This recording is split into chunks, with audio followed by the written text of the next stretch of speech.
আজকে হলো আমি রান্ধুম সোজা মোজা খাওন। সোজা মোজা বুঝেন, একদম সিধা সাদা। আসসালামু আলাইকুম, সবাই কেমন আছেন? আজ যে আমি সিধা মিদা কি রান্নবো জানেননি?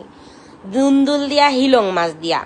হে এরপরে যে মনে করেন রানমইলে যে ইলিশ মাছ হলো বাজুম, ইলিশ মাছ বুঝছেন, এগুলো আমার কুমড়া ইলিশ।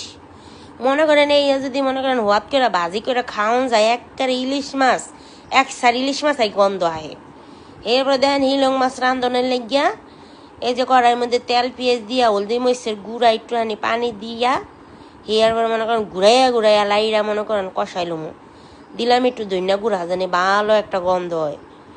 ধনিয়া গুঁড়া দিলাম। এরপরে হেন্দা দিয়ে আমার ইলিশ মাছটি একদম ভাজা হইতেছে, লেগে একটু আবার উল্টাই দিলাম। হইন্দা আবার এই যে হিলং মাছগুলো আবার দিয়া দিতেছি কষে। কেউ বলে শিলং মাছ, তো আঙ্গ দেশে হিলং মাছ। এরপরে হরা দিয়া দিলাম ডাইকা চাপাইয়া।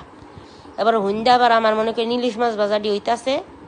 দেখেন আজকালকে আমার মন কই থাকে আম গাছে জাম গাছে কই যে থাকে, দেখেন লবণ দিতে ভুলে গেছি। এরপর আবার এই যে দিলাম লবণ দিয়া, এরপরে কষাই আবার এই যে হিলং মাছটা উঠাই বেলাইতেছি আলাদা কইরা উড়াইয়া। এরপরে দুন্দুলির আবার দিয়া দিলাম।